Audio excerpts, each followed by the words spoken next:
Nagmamadaling umuwi si Julio. Nagbigay kasi ng bonus ang kanilang kumpanya. Tamang-tama at kanina pa siya nagugutom. Bumili siya ng lechong manok at inihaw na liempo.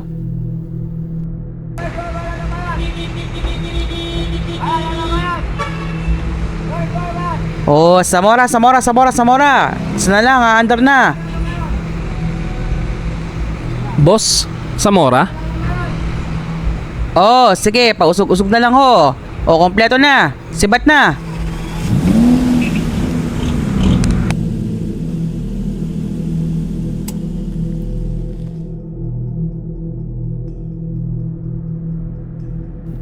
Habang nakahinto ang jeep ay isang matandang babae ang sumakay. Madungis ito at may hindi kaaya-ayang amoy. Kaya naman nagsimulang magsita-kipa ng ilong ang ilang mga pasahero.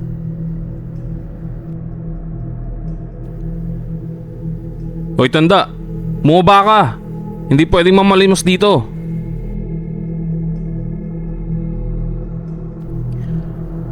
Huminto ang matanda sa tapat ni Julio. Bumaba ang tingin nito sa plastic na naglalaman ng mga binili niyang pagkain.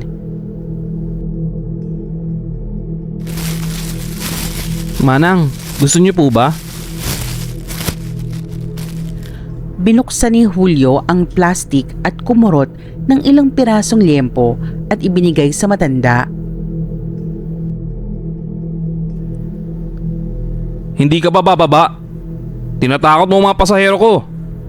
Baba sabi eh. Sigaw ng driver habang nakatingin sa salamin. Kinain ng matanda ang liempo saka hinawakan ng magkabilang binti ni Julio. May ibinulong ito bago tuluyang bumaba ng jeep.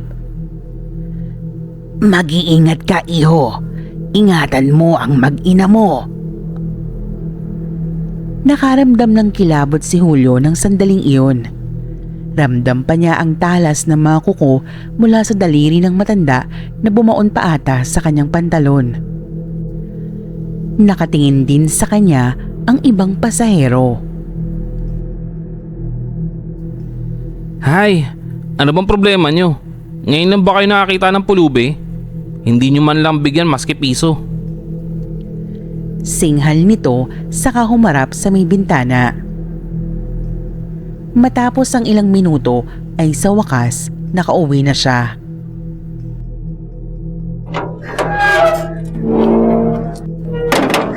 Dito na ako.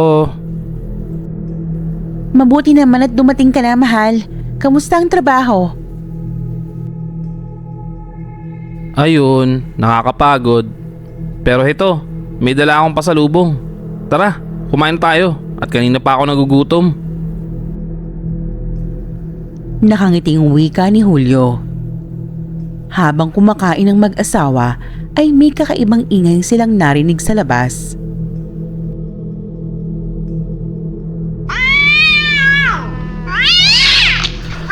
Walang yang pusang to! Bumalik ka dito!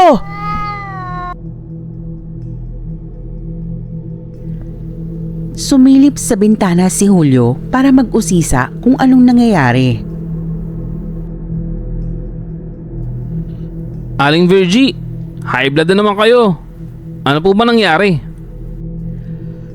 Eh sinong hindi maha-high blood?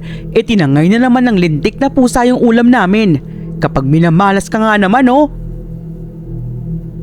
Natawa na lang ang mag-asawa saka bumalik sa pagkain. Kaya ayokong mag-aalaga ng pusa eh. Grabe ka naman, Julio. Wala namang kasalanan yung pusa. Sadyang nagugutom lang siya kaya niya nagawa yon. Di bali na, kumain na nga lang tayo. Pahingi nga ng kanin.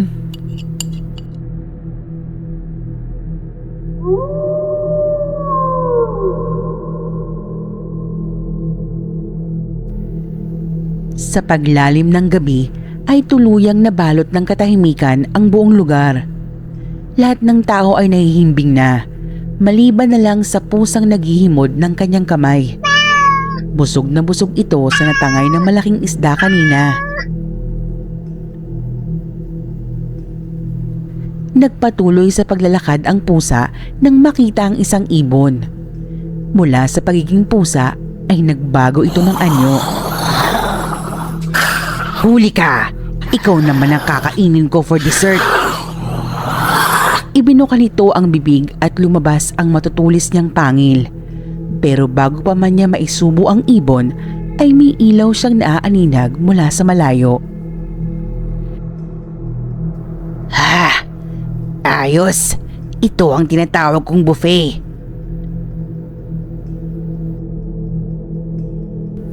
Mabilis siyang nagbalik sa anyong pusa at tuluyan nang nakawala yung ibon.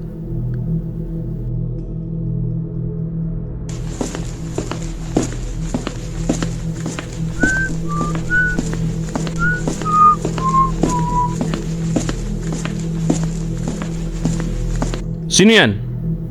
Pusa lang pala. Akala ko naman kung sino. Kumain ka na ba, Muning?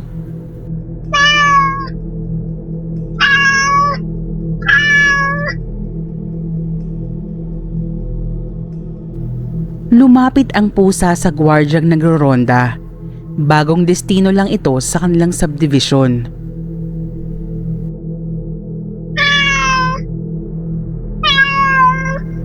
Ang cute mo naman. Samahan mo muna ako magronda sa dulong street. Tapos papakainin kita ng masarap. Ang tanging nasambit ng pusa na kasalukuyang lumilingkis sa susunod niyang biktima. Habang naglalakad ay sinusundan siya ng pusa. Nang magawi na sila sa dulo ng subdivision kung saan wala pang mga nakatira, ay biglang nawala yung pusa. Muning? Nasaan na kaya yun?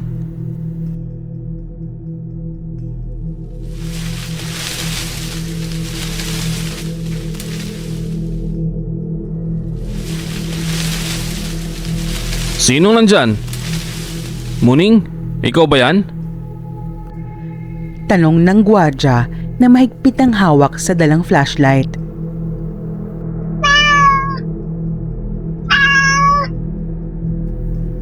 Ikaw talagang pusa ka. Ang hilig mong manakot. Lumapit siya sa pinanggagalingan ng kaluskos pero nanlaki ang mga mata ng gwardya nang dambahin siya ng isang aswang.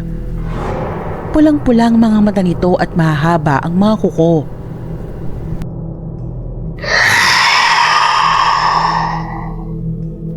Tulungan niyo ako! Tulong! Tinangkapan niyang manlaban pero kinagat siya ng aswang sa leeg. Matapos nito ay kinaladkad siya ng aswang patungo sa abandonadong unit sa may dulo. Kakain na naman ang pusang gutom.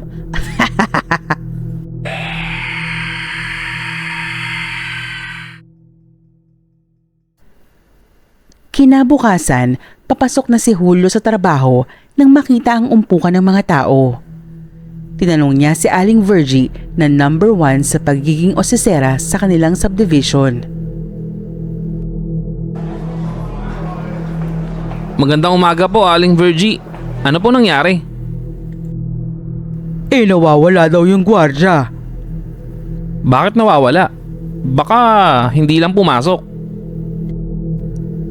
Ang sabi ng kapalitan niya, pumasok daw yun kahapon. Kachat din daw yung asawa kagabi at sabing magroronda lang. Andun pa nga sa guardhouse yung cellphone. Grabe. Kuha niyo ang buong detalye ah. Siyempre naman, ako pa ba? Papasok ka na ba niyan, Julio? Opo. Mauna na po ako, baka maabutan pa ako ng traffic.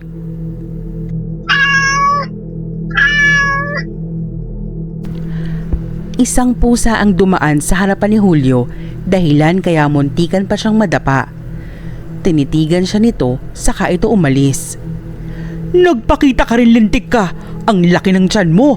Sarap na sarap ka siguro sa isdang nadali mo! Bulyaw ni Aling Virgie, saka hinabol ang pusa.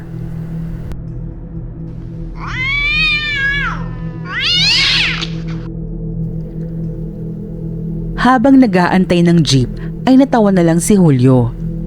Pero agad din itong napawi nang maalala ang pagtitig sa kanya ng pusa. Ang weird ng pusang yun ah. Saka malaki siya. Baka siguro may lahi.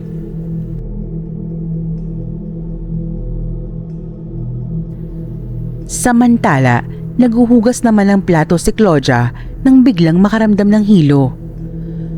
Ay, ilang beses na to. Mabuti pa magpatingin na ako mamaya.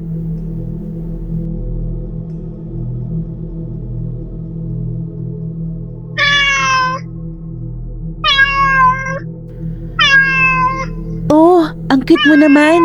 Teka, kukuha lang ako ng tubig at pagkain mo.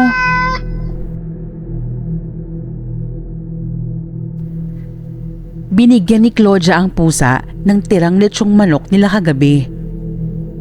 Naglambing ang pusa at lumingkis kay Claudia. Wala siyang kaalam-alam na isa palang aswang ang pinapakain niya. Bago pa man makasubo ang pusa ay dumaan si Aling Virgie na kagagaling lang noon sa palengke. Muling nag-init ang paningin nito nang mamataan ang pusa. Wala ka talagang kabusugang patay gutom na pusa ka. Kumakain ka na naman. Halika rito nang makatikim ka. Mabilis na kinagat ng pusa ang hita ng manok saka ito tumakbo habang hinahabol ni Aling Virgie.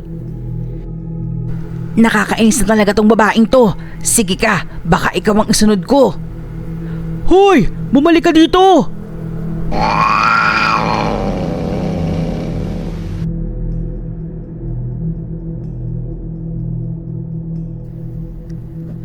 Mabilis na lumipas ang oras, pero wala pang nakakadiskubre sa bangkay nung naunang gwardya. Kalalabas pa lang ng opisina ni Julio at naghihintay ng masasakyan nang makita niya ang pamilyar na muka sa kabilang kalsada.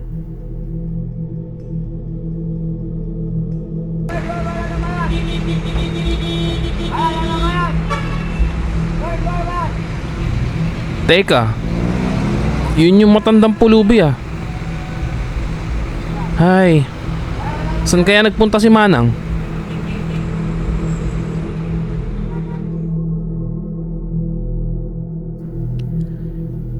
Nang makauwi ay masayang sinalubong ni Claudia ang asawa.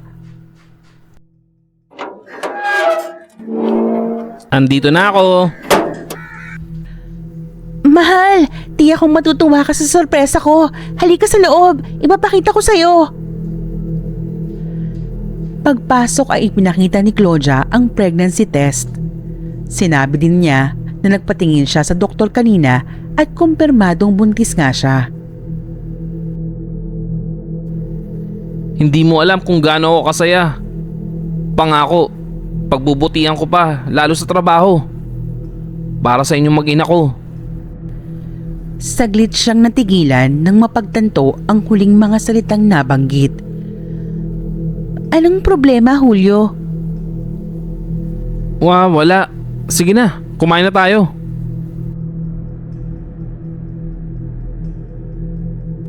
Lumabas si Aling Virgie para magtapon ng basura.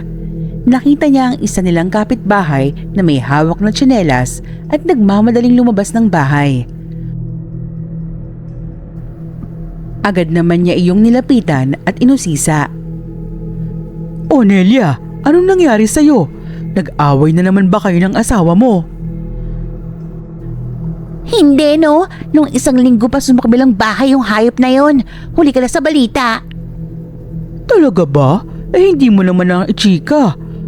Eh ano palang ginagawa mo at may bitbit kang tsinelas? Hinahabol ko yung pusa. Tangay yung ulam naming pusit. Yung pusa ba na may puti na may batik? Oo, yun nga. Sadyang masiba talaga yung pusang yun.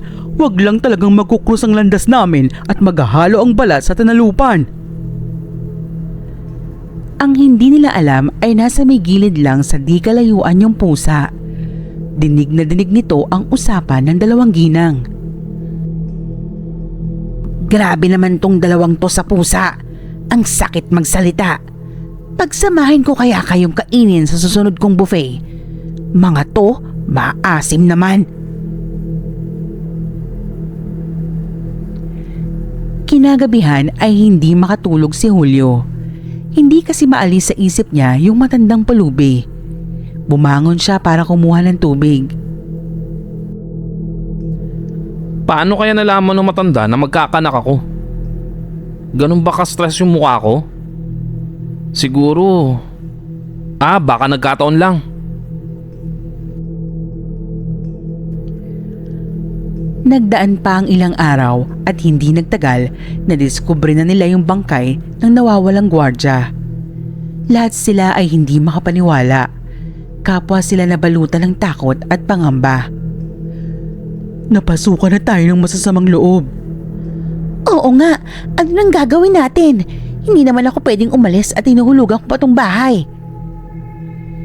Nagdidilig naman ng halaman si Claudia nang marinig ang usapan ng mga kapitbahay. Ano pong meron? Bakit po ang daming mga pulis? Natagpuan na daw yung nawawalang gwardya. Wakwak yun siyan at nawawala ang ilang lamang loob. Talaga po? Ano pong sabi ng mga pulis, Aling Virgie? Ang sabi malamang adik daw ang gumawa o di kaya baka kaaway. Dito sila magsisimula mag-imbestiga. Nasa may bubungan naman ang pusa at nakikinig sa kanila. Masyado pang mainit. Kailangan ko munang magpalamig.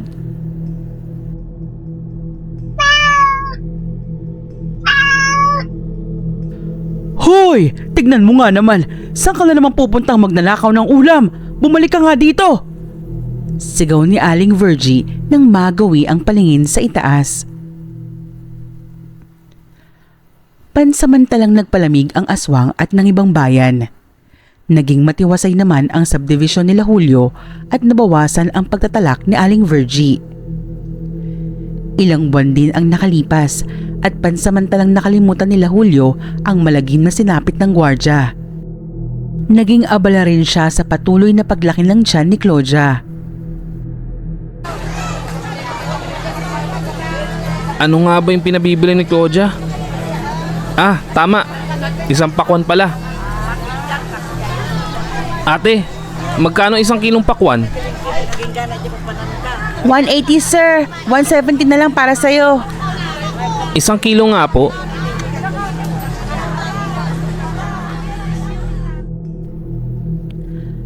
Habang inaantay ang biniling prutas, ay may tumabi kay Julio at may ibinulong ito sa kanya. Ingatan mo ang mag-ina mo. Biglang napatingin si Julio. Hindi nga siya nagkamali. Katabi niya yung pulubing matanda. Tumingin pa ito sa kanya bago umalis. Hindi na pinalampas ni Julio ang pagkakataon at agad niyang hinabol ang matanda. Teka lang, Manang. Sandali lang po. Pwede ko po ba kayong makausap? May mga itatanong lang po ako. Pwede naman. Pero bago yan, baka pwedeng pakainin muna ako, iho. Gutom na ako eh. Dinala ni Julio ang matanda sa malapit na eatery. Gutom na gutom ito at sunod-sunod ang pagsubo ng kanin at ulam. Ngayon lang siya nagkaroon ng pagkakataong mapagmasdan ito ng mabuti. Manang, ano po bang ibig niyong sabihin na ingatan kong mag-ina ko? Saka, paano niyo po nalaman na magkakaanak na ako? Alam mo anak, meron akong kakayahan na makita ang hinaharap. Alam kong mabuti kang tao at gagawin mo ang lahat para wag silang mapahamak. Mapahamak? Saan? Pwede niyo po bang ipaliwanag sa akin ang buong detalye? Pasensya ka na iho, pero kailangan ko nang umalis. Salamat muli sa pagkain. Tinangka ni Julio na habulin ng matanda pero mabilis din itong nawala. Wala na siyang nagawa kung hindi ang bumalik sa tindahan ng prutas bago pa niya makalimutan ang pakwan. Sa kabilang banda, abala naman sa pagluluto si Claudia na lumabas para bumili ng soft drinks sa tindahan. Nagkataon namang nandun si Aling Virgie na may kahuntahan. Oh, andito pala yung buntis. Medyo malaki na yung tiyan mo, Claudia. Tingin ko babae yan. Blooming ka eh. Nako, talaga po ba? Salamat Aling Virgie. Kayo nga po parang glowing kayo lately. Aba syempre, wala na kasing konsumusyon. Mabuti na nga lang at lumayas na yung lecheng pusang yun. Hindi pa rin po ba humuhupa yung galit niyo dun sa pusa? Baka nagugutom lang po yun. Ay, ewan ko ba. Pero bukod dun sa pusa tahimik ang subdivision natin. Kaya lahat tayo maaliwalas ang aura.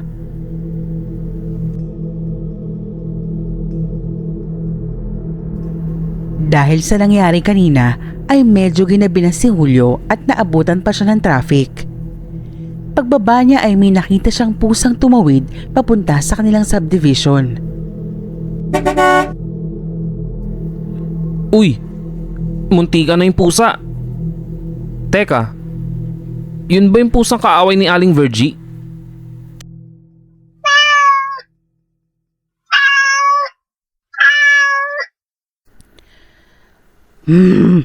Ang bango naman.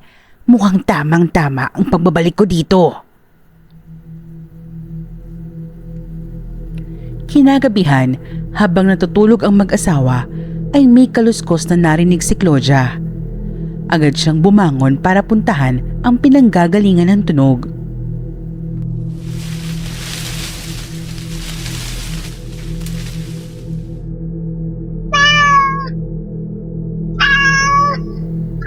Teka, ikaw yung pusa. Naku, baka makita ka ni Aling Virgie. Kumain ka na ba? Hindi na ako makapaghintay. Makakain na naman ako ng masarap. Oh, hetong pagkain. Kumain ka muna. Teka, nasa na yung pusa?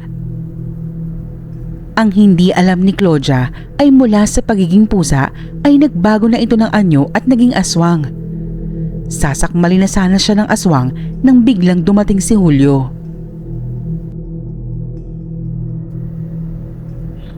Mahal, anong ginagawa mo dyan sa labas?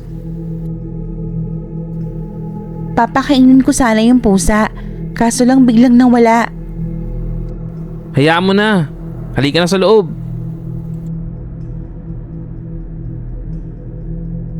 Nagngingit-ngit naman ang aswang dahil hindi niya nagawa ang balak.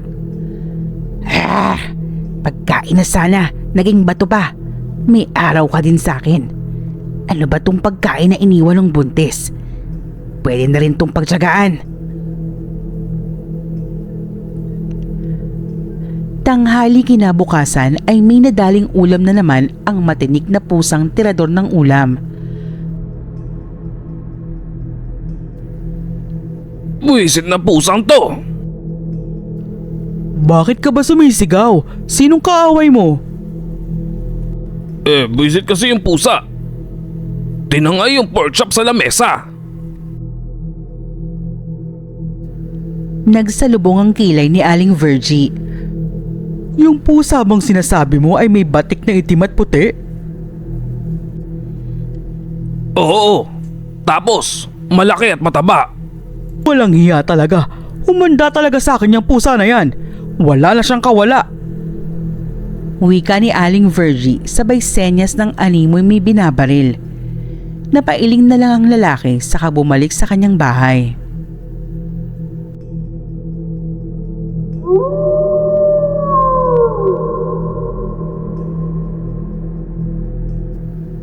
Muling sumapit ang hating gabi. Naalimpungatan si Aling Virgie at nagtungo ito sa banyo. Pupungas-pungas pa ito nang mapatingin sa bintana. Nawala bigla ang antok niya sa nakita. Ano yun? Akit bahay ba yun nung nakasabit sa bintana nila Julio? Agad siyang kumuha ng pamalo. Hoy! Anong ginagawa mo dyan? Pero paglabas ni Aling Virgie ay nawala yung babae at tanging malaking pusa ang kanyang nakita. Agad din itong umakyat sa bubong at mabilis na nawala. Kinabukasan ay tsinika ni Aling Virgie kay Julio ang nakita.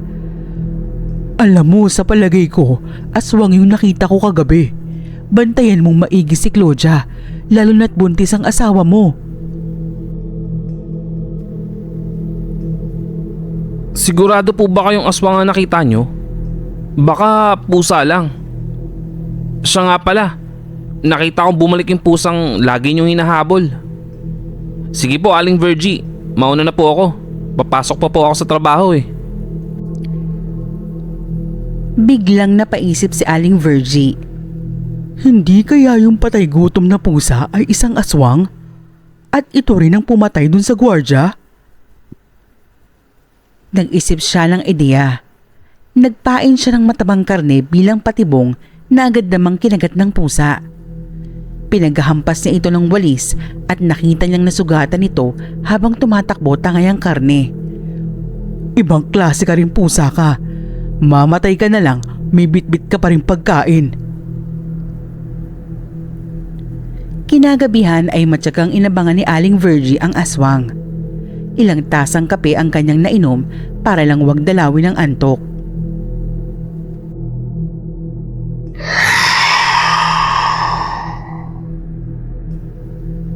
Julio, gising! May aswang sa bintana nyo! Sigaw ng ginang. Kitang-kita nito ang paika-ikang lakad ng aswang. Nagkatitigan pa sila ng babaeng aswang na pulang-pula ang mga mata. Binalingan siya nito pero may bawang siya sa bintana kaya hindi ito makalapit sa kanya. Pakailamera ka talaga! Lumabas ka dito! Bakit naman ako lalabas? Mamaya ako pa ang kainin mo. Kung sa bagay, kahit makunat ka na marami ka pa ring taba. Mabubusog pa rin ako. Sige, subukan mo para maging inihaw na pusa ka na.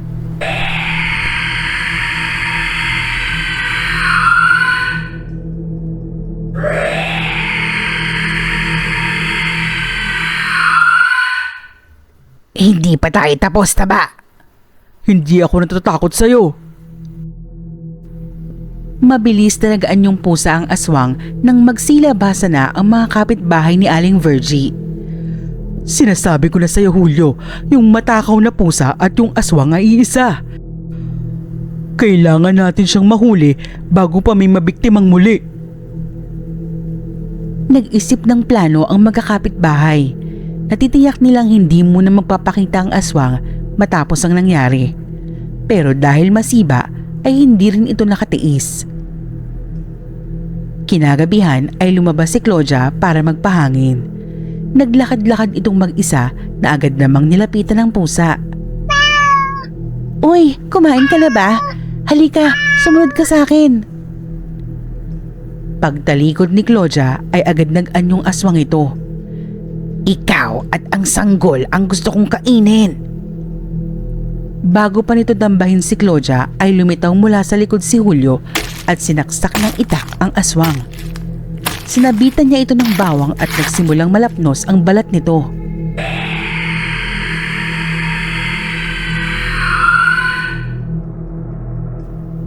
Nagpumiglas ang aswang at naitulak niya si Julio.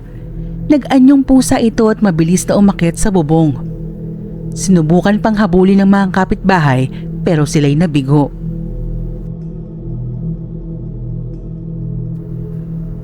Wag na wag kang babalik dito. Sisiguraduhin kong hindi ka na makakatakas.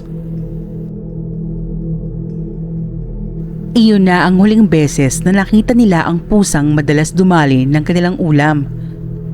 Lumipas pa ang ilang taon at malaki na ang anak nila Julio at Claudia.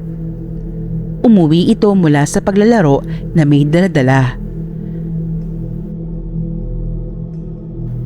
Oh anak, saan ka na naman galing? Mama, tingnan mo, ang cute ng pusa.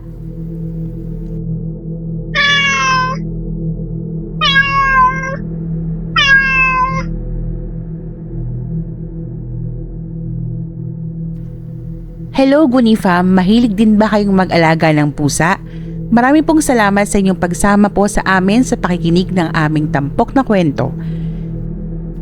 Sana po ay naibigan niyo po ito at meron din po tayong latest upload na ang Toto Aswang Hunter Part 53. Sa mga hindi pa po kilala si Toto, maaari niyo pong balikan ang kanyang kwento sa ating playlist.